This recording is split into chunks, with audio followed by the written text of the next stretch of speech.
Hello नमस्कार प्यारे साथियों, मैं केपी सिंह आप सभी का अपने YouTube channel enquiry with Krishna में स्वागत करता हूं। आज की वीडियो में मैं आप सभी को बताने वाला हूं कि आप सभी लोग पिस्तौल या बंदूक के लिए लाइसेंस आपको किस प्रकार से मिलेगा। इतना आसान नहीं, बहुत आपको पापड़ बेलने पड़ेंगे। अगर आप गन लाइसेंस का यानी कि गन लाइसेंस लेना चाहते हैं, यानी कि बंदूक के लिए लाइसेंस लेना चाहते हैं, तो यहाँ पर आपको बहुत से पापड़ बेलने पड़ेंगे, तब आपको जाकर के लाइसेंस दिया जाएगा। तो यहाँ पर मैं आप सभी को इस वीडियो के माध्यम से गन लाइसेंस के रूल्स एंड रेगुलेशंस के बारे में बताने वाला हूँ। यहाँ पर गन लाइसेंस अप्रूव कराने के लिए कौन से रूल्स हैं और कौन से रेगुलेशंस यहाँ पर हैं, इन सभी विषयों पर चर्चा करने वाले हैं। अगर आप सभी लोग नए गन लाइसेंस के लिए आवेदन किया है या फिर आप सभी लोग नया गन लाइसेंस लेना चाहते हैं, तो आप सभी के लिए ये वीडियो जो है बहुत ही महत्वपूर्ण होने वाली है। अगर अभी तक आपने लाइसेंस नहीं लिया है और लेना चाहते हैं भविष्य में, तो भी आप सभी के लिए ये वीडियो बहुत ही महत्वपूर्ण होने वाली है। और जिन लोगों का लाइसेंस बना हुआ है पहले से और उन लोगों को रिन्यूअल लाइसेंस करवाना है, तो उन सभी के लिए ये वीडियो बहुत ही महत्वपूर्ण होने वाली है। किस प्रकार से आप सभी लोग अपना गन लाइसेंस रिन्यूअल करा सकते हैं, इसकी जानकारी आप सभी को इस वीडियो के माध्यम से मिलने वाली है। पूरी इन्फॉर्मेशन लेने के लिए आप हमारे वीडियो के अंत तक बने रहें, वीडियो को बीच में स्किप ना करें। वीडियो को बीच में स्किप कर देंगे तो आपको कोई भी जानकारी सही से समझ में नहीं आएगी। तो चलिए बात करते हैं यहाँ पर कि आप सभी लोग गन लाइसेंस किस प्रकार से बनवा सकते हैं। How to apply gun licence. यदि आप आत्मरक्षा के लिए पिस्तौल रखना चाहते हैं, तो लाइसेंस हासिल करने के लिए आपकी उम्र 21 साल या इससे अधिक होनी चाहिए और भी पैमानों पर आपकी योग्यता परखी जाएगी। यानी कि अगर आप जो है गन के लिए लाइसेंस लेना चाहते हैं, तो आपकी उम्र जो है 21 साल होनी चाहिए। अगर आपकी उम्र 21 साल से कम है तो आपको यहाँ पर गन लाइसेंस नहीं दिया जाएगा। उसके बाद में how to get licence for gun, pistol, revolver, पिस्तौल या बंदूक वगैरह हथियारों की ज़रूरत किसे होती है। जाहिर है पुलिस को, सेना को, किसी भी तरह के सुरक्षा बलों को। हालांकि गुंडे बदमाश भी हथियार रखते हैं, लेकिन वे इससे आपराधिक वारदातों को अंजाम देते हैं। क्या आप आम नागरिक होकर भी हथियार की ज़रूरत होती है? बिल्कुल होती है। अगर उन्हें जान का खतरा हो या फिर सेल्फ डिफेंस यानी आत्मरक्षा के लिए उन्हें पिस्तौल, राइफल वगैरह की ज़रूरत पड़ती है, तो वे लोग गन लाइसेंस बनवा सकते हैं। लेकिन क्या गन लाइसेंस रखना यानी कि क्या गन रखना इतना आसान है? कोई जनरल सामान कैटेगरी से, अगर सामान्य कैटेगरी से बिलोंग करता है, तो उसको हथियार रखने की जो है इजाज़त नहीं है। अगर आपके पास गन लाइसेंस है तभी आप हथियार रख सकते हैं, अन्यथा आप हथियार नहीं रख सकते हैं। इसके लिए आपको लाइसेंस की ज़रूरत पड़ती है, लेकिन लाइसेंस आपको किस प्रकार से मिलेगा और कहाँ से बनवाना पड़ेगा, इसमें कौन कौन से डॉक्यूमेंट लगते हैं, जैसे कि आधार कार्ड, ड्राइविंग लाइसेंस, इस तरह के कौन कौन से डॉक्यूमेंट लगते हैं, इन सभी विषयों पर चर्चा करने वाले हैं। गन लाइसेंस के लिए क्या योग्यता है, तो how to obtain gun licence. Arms Act 1959 के तहत आत्मरक्षा के लिए प्रशासन से लाइसेंस लेकर हथियार ले सकता है। यदि आत्मरक्षा के लिए पिस्तौल रखना चाहते हैं, तो लाइसेंस हासिल करने की आपकी उम्र 21 साल या उससे अधिक होनी चाहिए। आप भारत के नागरिक होने चाहिए। आप पर गंभीर आपराधिक मामले दर्ज ना हो, यानी कि आपके ऊपर कोई भी मुकदमा लिखा ना गया हो। अगर आपके ऊपर मुकदमा लिखा गया है तो आपको गन लाइसेंस नहीं दिया जाएगा। शारीरिक और मानसिक रूप से आप स्वस्थ होने चाहिए, कोई शारीरिक बकाया ना हो। इन तमाम योग्यता के अलावा एक ज़रूरी शर्त यह है कि आपको कारण देना होता है कि आपको जान का खतरा है। कुछ खिलाड़ी भी निशानेबाजी के लिए हथियार का लाइसेंस लेते हैं। कौन जारी करता है लाइसेंस, तो यहाँ पर मैं आप सभी को बता दूं कि लाइसेंस जारी करने का अधिकार राज्य सरकारों के गृह विभाग मंत्रालय को दी गई है। अलग अलग राज्यों में डीएम यानी जिलाधिकारी, जिला कलेक्टर, कमिश्नर या इस रैंक के अन्य अधिकारी लाइसेंस जारी करते हैं, लेकिन इसमें पुलिस, थाना और लोकल एडमिनिस्ट्रेटर का भी रोल होता है। इसके लिए आपको एक तय फॉर्मेट में आवेदन करना होता है। आपको बताना होता है कि किस तरह का हथियार चाहिए, पिस्तौल, रिवॉल्वर जैसे छोटे हथियार या फिर राइफल, दोनाली जैसे बंदूकें, कौन से आपको गन चाहिए वो आपको वहाँ पर बताना पड़ता है। उसके बाद में लाइसेंस के लिए कौन कौन से डॉक्यूमेंट ज़रूरी होते हैं, यानी कि अगर आप गन लाइसेंस लेना चाहते हैं तो इसमें आपको कौन से डॉक्यूमेंट लगाने होंगे। तो सबसे पहला आपको जो डॉक्यूमेंट लगाना पड़ेगा वो है पहचान प्रमाण पत्र और एड्रेस प्रूफ। यानी कि पहचान प्रमाण पत्र और एड्रेस प्रूफ में आप यहाँ पर अपना आधार कार्ड लगा सकते हैं। आधार कार्ड सभी नागरिक के पास होता है। यहाँ पर आपको पहचान पत्र यानी कि पहचान प्रमाण पत्र और एड्रेस प्रूफ के लिए यहाँ पर आपको अपना आधार कार्ड लगाना होगा। उसके बाद में अगला डॉक्यूमेंट है मेडिकल सर्टिफिकेट। आपको यहाँ पर अपना मेडिकल सर्टिफिकेट किसी भी गवर्नमेंट हॉस्पिटल से बनवाना होगा। यहाँ पर मेडिकल सर्टिफिकेट उन्हीं लोगों को बनाया जाएगा जो लोग मानसिक और शारीरिक तौर से स्वस्थ होंगे। आयु प्रमाण पत्र यानी कि एज सर्टिफिकेट यहाँ पर आपका लिया जाएगा। आयु प्रमाण पत्र में आप चाहें तो बर्थ सर्टिफिकेट लगा सकते हैं, या फिर अगर आपके पास बर्थ सर्टिफिकेट नहीं है तो यहाँ पर आप अपना आधार कार्ड या हाई स्कूल की मार्कशीट लगा सकते हैं। हाई स्कूल मार्कशीट या आधार कार्ड जो डॉक्यूमेंट आप लगा रहे हैं उस डॉक्यूमेंट पर आपकी उम्र 21 साल पूरी होनी चाहिए। 21 साल से ऊपर होनी चाहिए, 21 साल से कम नहीं होनी चाहिए। उसके बाद में यहाँ पर चरित्र प्रमाण पत्र लगेगा, यानी कि आपके पास वो कैरेक्टर सर्टिफिकेट होना चाहिए। कैरेक्टर सर्टिफिकेट इसलिए लगाना ज़रूरी होता है कि आप पर कोई भी गंभीर क्रिमिनल केस तो नहीं चल रहा है। इनकम की जानकारी, उसके बाद में अगला डॉक्यूमेंट लगाना पड़ेगा आपको इनकम की जानकारी, यानी कि इनकम सर्टिफिकेट लगाना होता है। इनकम सर्टिफिकेट के माध्यम से आपकी इनकम की जांच की जाएगी कि आपकी सालाना इनकम कितनी है। अगर आप टैक्स पेयर हैं तो जिम्मेदार नागरिक आपका होना आवश्यक है। संपत्ति की जानकारी, नौकरी या बिजनेस के बारे में जानकारी आपको देनी होगी, जैसे कि आप अगर कोई बिजनेस कर रहे हैं तो वहाँ पर आपको बिजनेस का डॉक्यूमेंट लगाना पड़ेगा। अगर आपके पास संपत्ति है तो आपको वहाँ पर संपत्ति की जानकारी भी देनी पड़ेगी, जैसे कि आपके पास ज़मीन है आपके नाम तो आपको ज़मीन की खतौनी लगानी पड़ेगी। उसके बाद में किसी प्रकार की देनदारी हो, लोन या उधार ले रखा है तो इसकी जानकारी भी आपको देना पड़ेगा। या अगर आपने बैंक से कर्जा ले रखा है तो आपको उसकी जानकारी जो है गन लाइसेंस के साथ, यानी कि अगर गन लाइसेंस आप बनवा रहे हैं तो उसमें फाइल के साथ में आपको लोन की भी जानकारी देनी होगी कि आपने किस बैंक से लोन ले रखा है, वो आपको डॉक्यूमेंट यहाँ पर लगाने पड़ेंगे। उसके बाद में क्या है गन लाइसेंस मिलने का प्रोसेस, यहाँ पर मैं आप सभी को पूरा प्रोसेस बताने वाला हूँ कि गन लाइसेंस लेने के लिए इसका पूरा प्रोसेस क्या है। तो अगर आप सभी लोग नया गन लाइसेंस लेना चाहते हैं तो आप हमारे वीडियो के अंत तक बने रहें, तभी आपको जो है हमारे वीडियो के माध्यम से आपको कोई भी सहायता मिल सकती है। क्या है हथियार का लाइसेंस मिलने का प्रोसेस। बिहार में डीएसपी रैंक के एक अधिकारी पंकज कुमार ने बताया कि सबसे पहले आपको डीएम या कलेक्टर या कमिश्नर के दफ्तर में आवेदन करना होगा। अगर आप चाहें तो ऑनलाइन आवेदन कर सकते हैं, या फिर आप ऑफलाइन आवेदन करना चाहते हैं तो यहाँ पर आपको डीएम या कलेक्टर या कमिश्नर के दफ्तर में जाना होगा, वहाँ पर आपको आवेदन करना होगा।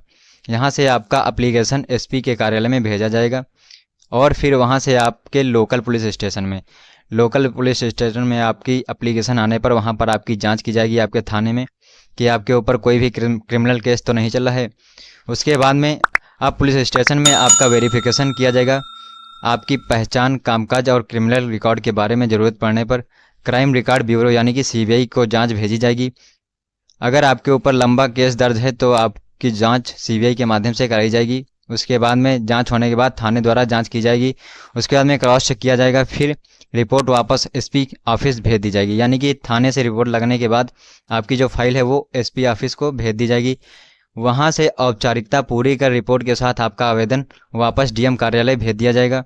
ज़रूरत पड़ने पर या संदेश होने पर इंटेलिजेंस विभाग से भी जांच करवाई जाएगी। अगर इसमें जो है फाइल में कोई भी दुविधा या फिर कोई भी त्रुटि पाई जा रही है, जैसे कि अगर डीएम को इस फाइल के बारे में कुछ भी शक हुआ कि आपने थाने में कुछ पैसे वैसे दे करके यहाँ पर रिपोर्ट लगवाई है, तो यहाँ पर आपको डीएम के माध्यम से इंटेलिजेंस ब्यूरो यानी कि सीबीआई के माध्यम से आपकी जाँच करवाई जाएगी।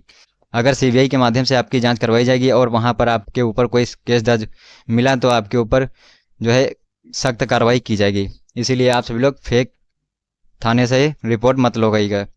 उसके बाद में क्या प्रोसेस है, आगे का प्रोसेस मैं आप सभी को यहाँ पर बता दे रहा हूँ। आगे का प्रोसेस है, अब तमाम रिपोर्ट के आधार पर डीएम तय करते हैं कि आपको लाइसेंस दिया जाएगा या नहीं दिया जाएगा। इसकी पूरी जानकारी आपको डीएम के माध्यम से मिल जाएगी। वहाँ पर जब आप अप्लाई करेंगे गन लाइसेंस के लिए तो वहाँ पर आपको जो है डीएम के माध्यम से मालूम पड़ जाएगा कि आपको लाइसेंस डीएम देंगे या फिर नहीं देंगे। यानी कि लाइसेंस अप्रूव करने का पूरा अधिकार जो है डीएम को होता है। लाइसेंस मिल जाए तो हथियार खरीदें। अगर आपको लाइसेंस मिल जा रहा है तभी आप हथियार खरीदें। अगर आपको लाइसेंस नहीं मिला है तो आप हथियार ना खरीदें, ये कानूनन जुर्म है।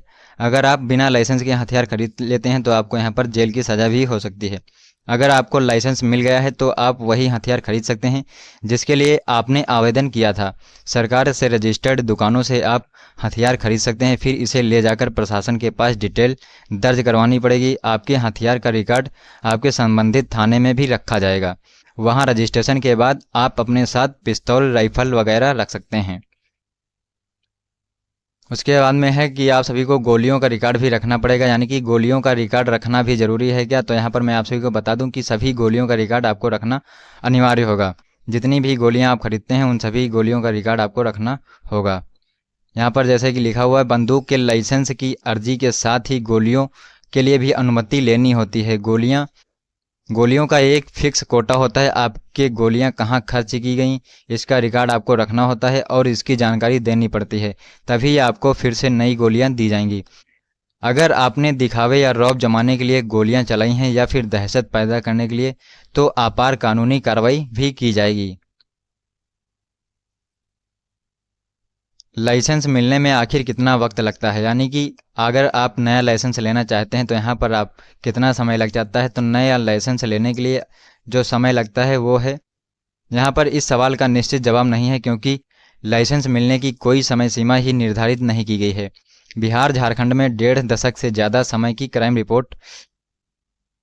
रिपोर्टिंग का अनुभव रखने वाले राकेश पुरोहितवार बताते हैं कि लाइसेंस मिलने की प्रक्रिया काफ़ी जटिल होती है। अगर आपकी ओर से सब कुछ ठीक रहा और डीएम ने चाहा तो आपको 1 महीने के अंदर भी लाइसेंस मिल जाएगा। उसके बाद में डीएम का कन्विंस होना या फिर डीएम का जो है कन्विंस होना अहम भूमिका निभाता है। यहाँ पर राकेश बताते हैं कि कई लोगों को साल भर से ज़्यादा लग जाते हैं गन लाइसेंस के लिए। उन्होंने कहा कि कुछ मामले ऐसे भी देखे गए हैं जिनमें रंजिश या अन्य किसी वजह से जान का खतरा होने पर व्यक्ति लाइसेंस के लिए आवेदन करता है, लेकिन लाइसेंस जारी होने से पहले ही उसकी हत्या हो जाती है। हालांकि सब कुछ ठीक रहा तो आपकी ज़रूरत का आकलन करते हुए प्रशासन आपको कम समय में ही लाइसेंस जारी कर देगा। उसके बाद में है लाइसेंस की वैलिडिटी भी होती है कि यहाँ पर लाइसेंस की वैलिडिटी कितनी होती है। तो यहाँ पर मैं आप सभी को बता दे रहा हूँ कि लाइसेंस की वैलिडिटी कितनी होती है। तो लाइसेंस की वैलिडिटी की बात करूँ तो लाइसेंस की वैलिडिटी, बंदूक का लाइसेंस पहले 3 साल के लिए मिलता था, जिसकी अवधि सरकार ने बढ़ाकर 5 साल कर दी है। यह अवधि यानी वैलिडिटी खत्म होने के बाद लाइसेंस को फिर से रिन्यू करना होता है। यानी कि अगर आपके लाइसेंस की वैलिडिटी खत्म हो जाती है तो आपको अपना लाइसेंस पुनः रिन्यूअल कराना पड़ेगा। इसके लिए भी लाइसेंस धारक की फिर से जांच पड़ताल होती है। एक व्यक्ति 2 से ज़्यादा हथियार नहीं रख सकता है। हथियार ले लिया जाएगा। अगर आपने 1 से ज़्यादा हथियार रखते हैं अपने पास तो आपका हथियार सभी जब्त कर लिए जाएंगे। हथियार से लिया तो इसका मतलब ऐसा नहीं कि आप कहीं भी बंदूक लहराते चले। प्राइमरी लाइसेंस आपको जिला स्तर के लिए दिया जाता है। दूसरे जिला या राज्य में साथ ले जाने के लिए अलग से आवेदन आपको करना होगा। डीएम की सिफारिश के बाद गृह मंत्रालय के पास यह अधिकार है कि राज्य या देश स्तर के लिए लाइसेंस दिया जाए या नहीं। केंद्रीय मंत्री, सांसद, खिलाड़ियों, सुरक्षा अधिकारियों को ही नेशनल लाइसेंस दिए जाते हैं। आम पब्लिक को यहाँ पर नेशनल लाइसेंस नहीं दिए जाते हैं। उसके बाद में है लाइसेंस हथियार पास हो तो बड़े तीसमार खां बने। यहाँ पर लाइसेंस पास होने पर आप जो है बड़े तीसमार खां नहीं बन सकते हैं। यहाँ पर कुछ पॉइंट दिए गए हैं, यहाँ पर आप सभी लोग देख लीजिएगा। जिसके नाम से लाइसेंस है वही रख सकते हैं, यानी कि अगर आपके घर में गन है तो आप सभी लोग घर के सदस्य यानी कि जितने भी घर में मेंबर हैं वे सभी मेंबर गन को नहीं रख सकते हैं। गन वही मेंबर रख सकता है जिसके पास गन का लाइसेंस है। जिसके नाम से लाइसेंस पास हुआ है वही मेंबर सिर्फ जो है अपने पास गन रख सकता है। हथियार का इस्तेमाल रौब जमाने या दिखावे के लिए नहीं किया जाएगा।